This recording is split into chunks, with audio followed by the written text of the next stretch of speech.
बिस्मिल्लाहिर्रहमानिर्रहीम अस्सलाम वालेकुम। मैं हूं अदील वड़ाइच। आज हमारे साथ प्रोग्राम में मौजूद हैं डॉक्टर अशफाक हसन साहब, जो कि माहिर मुआशियात हैं, किसी तारुफ के मोहताज नहीं हैं। School of social sciences Nernst university में प्रिंसिपल हैं और माजी में अहम जिम्मेदारियां वजारत ख़जाना में सर अंजाम दे चुके हैं। आज इनसे बड़ी अहम गुफ्तगू करने जा रहे हैं, ख़ास तौर पर जो मौजूदा हुकूमत को इस वक्त सबसे बड़ा जो चैलेंज दरपेश है, मुआशी चैलेंज, इस पर बड़ी अहम गुफ्तगू करने जा रहे हैं। अस्सलाम वालेकुम सर, बहुत शुक्रिया आपने हमें वक्त दिया। थैंक यू सर, मौजूदा हुकूमत जब आई तो क्या वाकई इसके लिए कोई मुश्किलात माजी की हुकूमत ने जानबूझकर कुछ छोड़ रखी थी? आप जो वो कह रहे थे बारूदी सुरंगी वाली बात और ये जो सर्कुलर डेट वाली बात, ये वाकई इसके लिए कि अगली हुकूमत पे डालने की पूरी तैयारी की गई थी इसहाक डार साहब ने या उनके बाद आने वालों ने? देखिए, 2017 में 2017 की बात कर रहा हूँ, दिसंबर का इशू है नैरेटिव्स मैगजीन। उसमें मैंने ये लिखा हुआ था, ये आमिर ज़िया के जो थे नैरेटिव, उसमें मैंने आर्टिकल लिखा था, इसी इकॉनमी पे था। और मैंने उस वक्त लिखा था कि जिस तरीके से हालात को ख़राब किया जा रहा है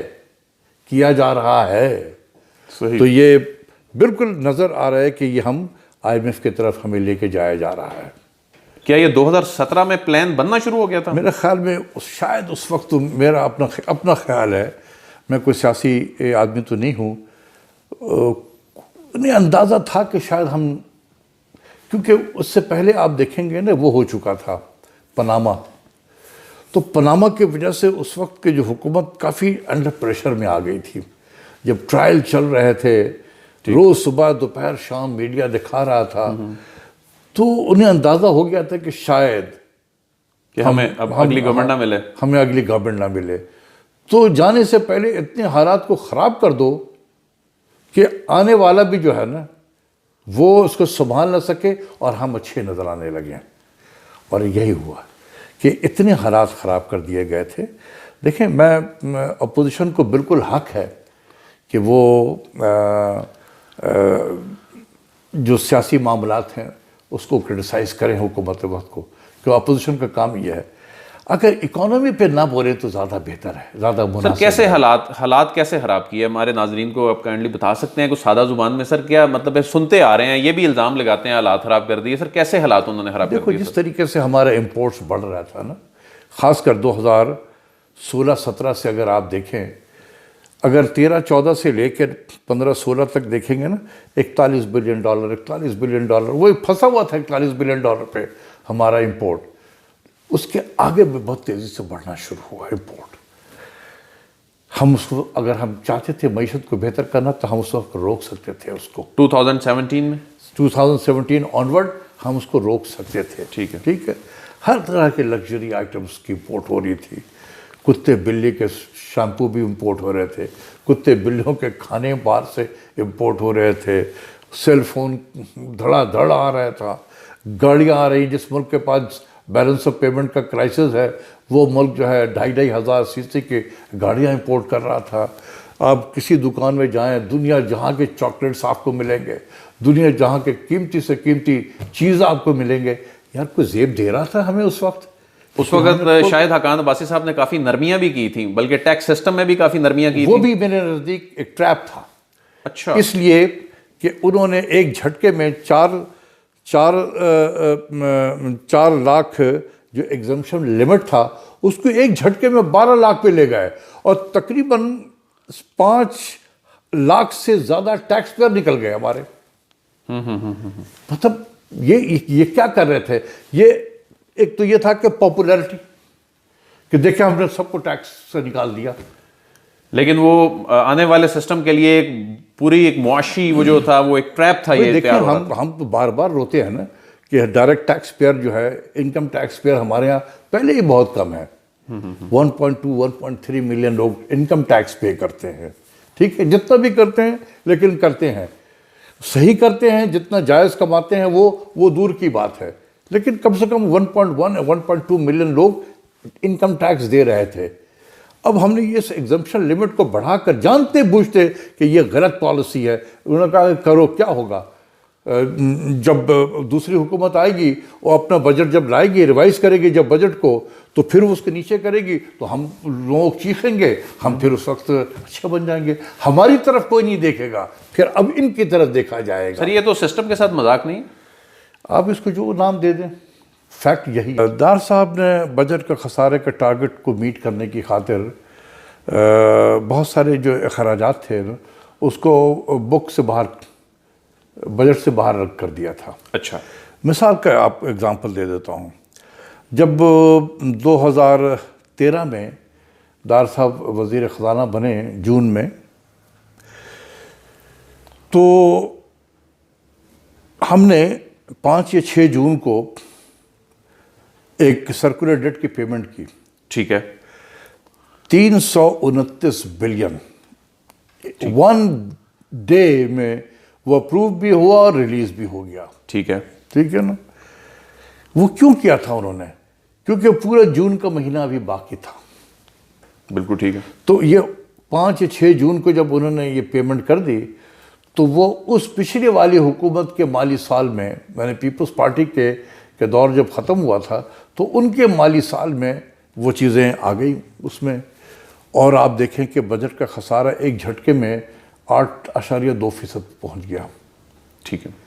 तो एक तो पुरानी हुकूमत बड़ी ख़राब भी नजर लगने की, इतना बड़ा बजट का खसारा 8.2% उन पर डालने के लिए सागदार नहीं डाल दिया गया। अच्छा।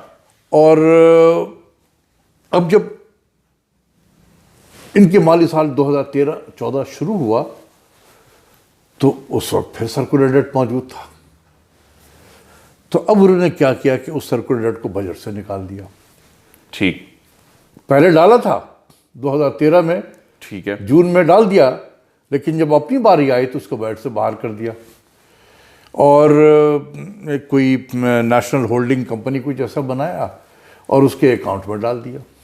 ठीक है। और वो जितने भी उसके बाद से सर्कुलर डेट आता रहा, वो सब उसको वो बजट से बाहर करते जा रहे थे सर्कुलर डेट को, ये दिखाने के लिए कि बजट का खसारा हमने कम कर दिया। हमने कम कर दिया। 4-4.5% ऑफ जीडीपी पे ले आए, तालियां। IMF का टारगेट भी बीट हो रहा है। अच्छा सर, डॉलर को अब डॉलर जो है उसको 104-100 पे जो रोक के रखा हुआ था, क्या ये हकीकत है कि वो उसको आर्टिफिशियली दबा के रखा हुआ था और मार्केट में 2-2 अरब डॉलर झोंके जा रहे थे?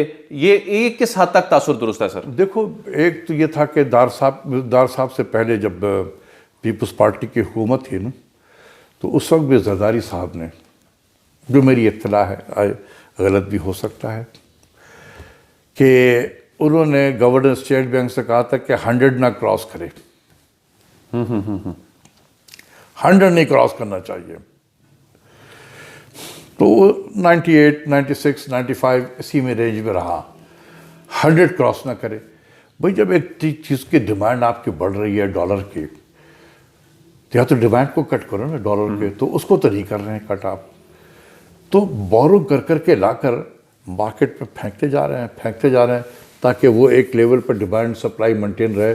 उन्होंने इलेक्शन में 2013 के इलेक्शन में वो नहीं होने दिया, 98 से ऊपर 100 में नहीं जाने दिया, तो और डॉलर फेंकते रहे। सिर्फ दार साहब ने ये काम नहीं किया, पिछले वालों ने भी किया। दार साहब का एक नज़रिया था, ठीक है, कि एक्सचेंज रेट जो है ना, इसको डिवैल्यू करके हम एक्सपोर्ट्स को नहीं बढ़ा सकते। ये एक उनका नज़रिया था।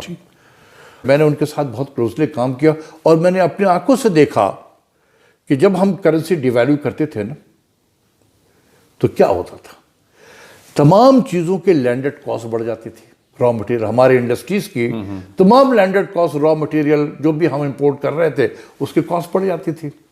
जब कॉस्ट बढ़ेगी तो वो कॉम्पिटिटिव तो नहीं होगा इंटरनेशनल मार्केट में। दार साहब ने इसका मतलब है ठीक किया, ये उसको डॉलर को रोक कर। देखो, उसमें ये था कि उन्होंने काफ़ी पैसे बाहर से बोरो करके मार्केट में फेंक के रखा था।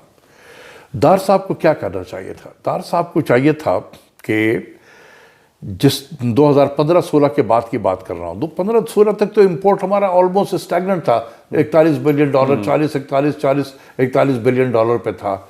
उसके आगे जब हम बढ़ते हैं, बहुत तेज़ी से बढ़ रहे थे। दार साहब को वहाँ पर जो है ना, अपने इंपोर्ट को कर्व करने के लिए, खासकर जो नॉन एसेंशियल इंपोर्ट्स हैं, नॉन एसेंशियल इंपोर्ट्स या आप लग्जरी इंपोर्ट्स कह लें, उसको कर्व करने की ज़रूरत थी, ताकि आप डिमांड जो है डॉलर के उसको कम करें। डॉलर की डिमांड कब कब होगी? जब आपके इंपोर्ट को आप कम करेंगे। ख़ासकर मैं वो ये नहीं कह रहा था कि आप इंडस्ट्रीज़ के रॉ मटेरियल को, मशीनरी को, इक्विपमेंट को, लग्जरी आइटम्स को कम करना ऐसे कम, आप 10-12 आइटम का हमें चुनने की ज़रूरत थी। वो अगर करते तो फिर ये होता कि आप इंपोर्ट को कर्व जब कर रहे होते हैं, देखें आप आराम से जो है ना 4-5 बिलियन डॉलर तो इजी बचा सकते हैं सिर्फ इस एक्सरसाइज का करके, इससे भी ज़्यादा कर सकते हैं। तो दार साहब अगर ये करते तो वो 4-5 बिलियन डॉलर मार्केट में हर साल फेंकने की ज़रूरत नहीं पड़ती उनको। बिल्कुल ठीक है। ठीक, अच्छा सर, तो ये इसलिए मैं कह रहा था कि जहाँ तक उनकी फ़िलॉसफी थी कि करेंसी को डिवैल्यू करके पाकिस्तान में एक्सपोर्ट नहीं बढ़ सकता है, वो बिल्कुल सही था। और मैंने अभी जून 2020 में एक आर्टिकल लिखा जिसमें मैंने इसको साबित भी किया कि जब 60 रुपये डॉलर था हमारा, 60 रुपये एक डॉलर था, उस वक्त भी हमारा इंपोर्ट उतना ही कर रहे थे हम, बिटवीन 1.8 to 2.2 बिलियन डॉलर। और जब 160 रुपये हुआ है हम वही इंपोर्ट कर रहे हैं 1.8 से 2.2 बिलियन डॉलर। तो सर मौजूदा हुकूमत ने जब इसको बिल्कुल ओपन छोड़ दिया, इसको अपना नेचुरल इसकी जो फॉर्म है उस पर छोड़ दिया सर डॉलर को, अब ये डॉलर अब 160 पे चला गया, कभी 1 रुपया नीचे आ जाता है, कभी 1 रुपये ऊपर चला जाता है, तो अब इसको, इस इक़दाम को आप कैसे देखते हैं? क्या ये ज़रूरी था या इस पे हम इसको आर्टिफिशियली हम इसको काबू कर सकते थे? देखें, ये आपको उसका जवाब वही शख्स देगा ना जिसने IMF के साथ डील किया हुआ है। ये कोई मार्केट वाली चीज़ें नहीं होती हैं, किसी डिमांड और सप्लाई के बेसिस पे ये करेंसी डिवैल्यू नहीं हुई थी, ये बार्गेन होता है। अच्छा, इंटरेस्ट रेट को यहाँ बढ़ा दिया जाए, भाई क्यों बढ़ा दिया जाए? ये क्योंकि मैं उनके साथ कर चुका था। जब IMF के प्रोग्राम के टारगेट सेट होते हैं ना, इसके पीछे कोई इकोनॉमिक्स नहीं होती है। कोई आए मेरे सामने बैठे मुझे बताए कि क्या इकोनॉमिक्स होती है इसके पीछे, ये बार्गेन होता है, क्योंकि मैं खुद करता रहा था अपने ज़माने में। ठीक है, इसीलिए तो मैं जो चीज़ों की जब इतने ज़्यादा पता चला तो मेरे जो व्यू है वो आहिस्ता आहिस्ता चेंज होता गया कि IMF के प्रोग्राम में रहते हुए कोई मईशत दुनिया में संभल नहीं सकती।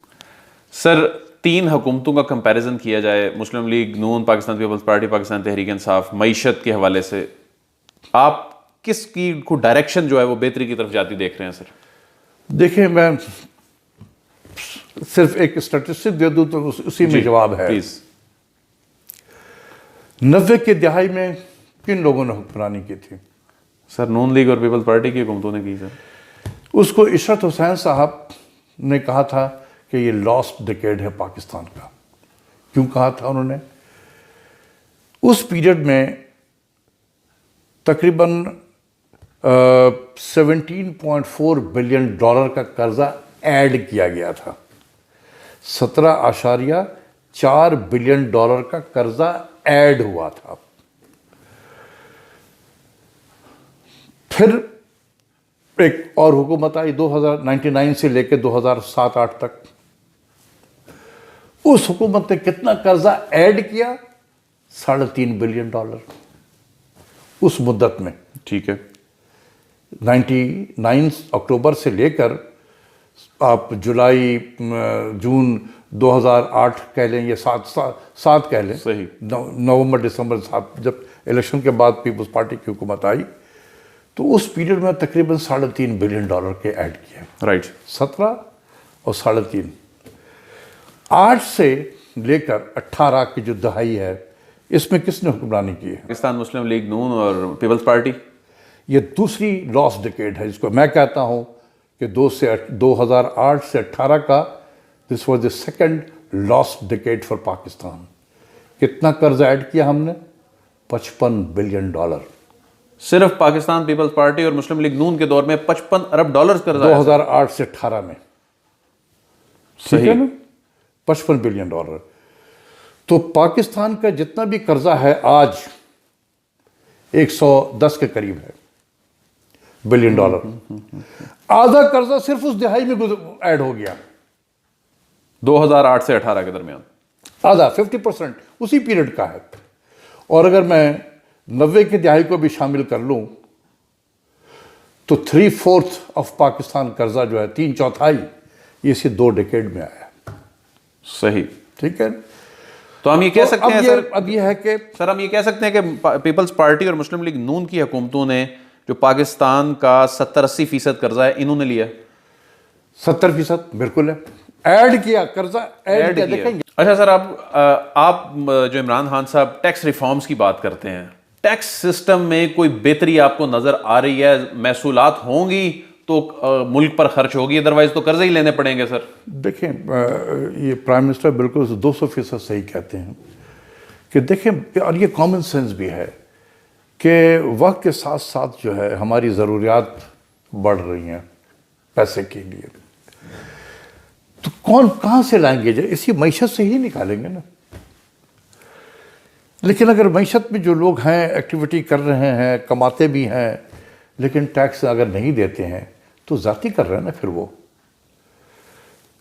तो खान साहब अगर वाकई सीरियस हैं तो अगर ये कर, उनको भी डर है कि मेरी हुकूमत में गड़बड़ हो जाए। यानी अगर टैक्स के इसको बढ़ाते हैं मैं एग्जाम्पल दे रहा हूं, आप मेरे भाई हैं, आप ज़राअत से मुंसलिक हैं, गंदम उगा रहे हैं, कपास उगा रहे हैं आप। मैं आपका बड़ा भाई हूं, मैं यूनिवर्सिटी में पढ़ा रहा हूं। मैं भी फर्ज कर लें कि 10 लाख रुपया कमाता हूं साल का, आप भी 10 लाख कमा रहे हैं। मैं 10 लाख में से टैक्स देता हूं, आप 10 लाख कमा के नहीं देते हैं टैक्स, क्योंकि जी ये ग्रीन इनकम है, तो ग्रीन इनकम टैक्स में नहीं आएगा। मेरा वाइट इनकम है या ब्राउन इनकम है, ये तो टैक्सेबल है, ग्रीन वाला नहीं है। और अगर उस पर बात करेंगे तो फिर उससे प्रेशर बनेगा।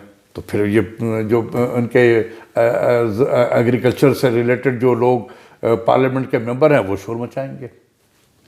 ठीक है ना। तो इसलिए बड़े करेज की ज़रूरत है कि आप इनकम को आप कहें कि जी ग्लोबल इनकम होगा, इर्रेस्पेक्टिव के इनकम कहाँ से जनरेट हो रहा है। हर इनकम एक लिमिट से अगर ज़्यादा है तो वो एडिशनल जो है वो टैक्स ऑटोमेशन की तरफ जा रहे हैं। आपको सर कोई उम्मीद नजर आ रही है, कोई बेहतरी की तरफ चीजें जा रही हैं, या बस ये दावे हैं, नारे हैं, सियासी बातें हैं? देखो, प्राइम मिनिस्टर कोशिश तो करते हैं, इसमें कोई शक नहीं है। मैं कभी भी मैंने प्राइम मिनिस्टर को क्रिटिसाइज़ नहीं किया, क्योंकि मैंने बहुत करीब से देखा है। बहुत ज़माने के बाद एक ऐसा हमें लीडर मिला है जिसको वाकई मुल्क से मोहब्बत है। मैं किसी से, मेरा कोई ताल्लुक़ नहीं है सियासत से, लेकिन मैं अपना ऑनेस्ट ओपिनियन देता हूँ कि हमारे जो मौजूदा प्राइम मिनिस्टर हैं ये वाकई कुछ करना चाहते हैं इस मुल्क के लिए। ये पेट्रियट हैं, ये मुल्क से मोहब्बत करते हैं और ये कुछ करना चाहते हैं।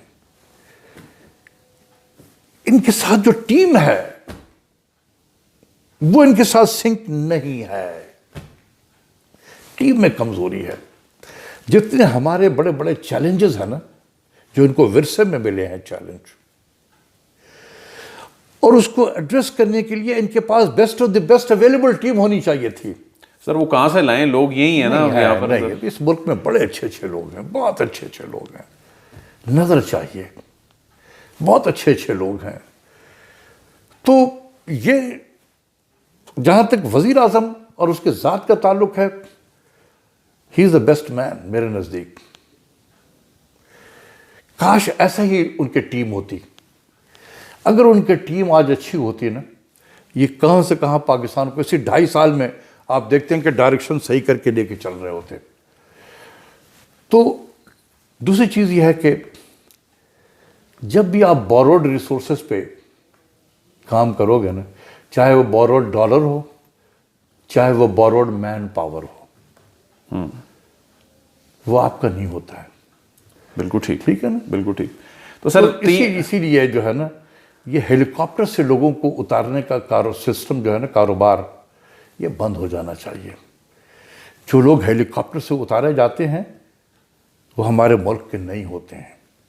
प्राइम मिनिस्टर खुद कहते रहते हैं कि मेरा तो आधा से ज़्यादा जो है टैक्स के जो कलेक्शन है वो तो कर्जों की अदायगी में चले जाता है। बिल्कुल सही कहते हैं, लेकिन वजीर आजम साहब, जिम्मेदार कौन है?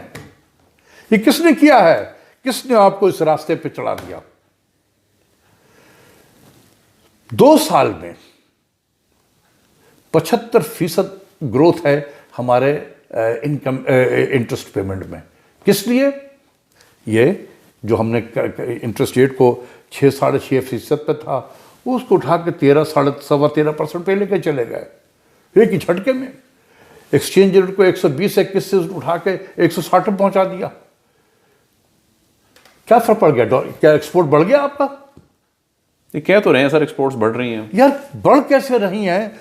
जो एक्सपोर्ट्स पैंडेमिक की वजह से दुनिया के मार्केट बंद हो गई थी, सही, हम भी एक्सपोर्ट नहीं कर पा रहे थे, तो धड़ से हमारा एक्सपोर्ट नीचे की तरफ आ गया। सही, ठीक है ना? पहले हम यहां पर थे, पैंडेमिक ने हमें यहां पहुंचा दिया। ठीक, अब हमारे यहां भी मार्केट खुल गई है, दुनिया में भी मार्केट खुल रही है, तो हम यहां से ऊपर आ रहे हैं। अभी तक हम प्री पैंडेमिक के लेवल पे नहीं पहुंचे हैं, लेकिन चूंकि यहां ऊपर आ रहे हैं तो मंथ ऑन मंथ तो हमें ऊपर की तरफ नजर आ रहा है ना, एक्सपोर्ट बढ़ रहा है। अभी तक हम 5% जो है प्री पैंडेमिक से कम है। तो सर ये मेरा लास्ट क्वेश्चन है कि जो करंट अकाउंट सारे से हम निकले, ये कितनी बड़ी कामयाबी है सर? देखो, कामयाबी तो बिल्कुल है, लेकिन क्या जिस तरीके से हम निकले हैं यही एक रास्ता था? नहीं। इस रास्ते ने इस चीज़ों को बेहतर करने के लिए हमने 10 और मसाइल क्रिएट कर दिए। हम यही रिजल्ट हासिल कर सकते थे, यही किसी और तरीके से भी, लेकिन जो तरीका इख्तियार किया गया है ये IMF का अप्रोच है। जिसलिए मैं हमेशा जो क्रिटिकल हूं, मैं IMF एज ए इंस्टीट्यूशन को नहीं क्रिटिसाइज करता हूं। IMF as a institution is a great institution, लेकिन उसके प्रोग्राम्स को आप उसकी जो पॉलिसीज है, जो हम जैसे गरीब मुल्कों के लिए जो उनकी पॉलिसीज होती हैं वो तबाहकुन होती हैं। मैं उस पॉलिसीज का मुखालिफ हूं जिसको हम वाशिंगटन कंसेंसस कहते हैं, मैं उसका मुखालिफ हूं। Tight fiscal policy, tight monetary policy, market, so called market based exchange rate, utilities की प्राइसेस, यार ये हर वो इकदाम हैं जिससे मईशत खराब होगी। तो इसलिए प्राइम मिनिस्टर भी कहते हैं कि कर्जों की अदायगी में चला जाता है, बिल्कुल चला जाता है, लेकिन प्राइम मिनिस्टर को मैं यही कहता हूं कि किसी से पूछे तो सही कि ये क्यों हुआ है ऐसा। आई एम श्योर कि ये दो जो है ना, कि एक जो हेलीकॉप्टर से कराची में उतरे और एक इस्लामाबाद में उतरे हैं, ये नहीं बताएंगे प्राइम मिनिस्टर को कि ये क्यों हुआ है ऐसा। तो करंट अकाउंट बेहतर हुआ, बिल्कुल हुआ है बेहतर। क्या जिस तरीके से बेहतर किया गया है यही एक वाहिद तरीका था? The answer is no. हम यही रिजल्ट हासिल कर सकते थे, किसी और तरीके से भी कर सकते थे। बहुत बहुत शुक्रिया डॉक्टर अशफाक साहब ने बड़ा तफसीली रोशनी डाली, और उन्होंने 3 जो अदवार हैं ख़ास तौर पर उनका कंपैरिजन भी हमारे सामने बहुत ही बेहतरीन अंदाज में सामने रखा। बहुत बहुत शुक्रिया सर। अदील वड़ाइच को इजाज़त दीजिए, आपसे फिर मुलाकात होगी। अल्लाह हाफ़िज़।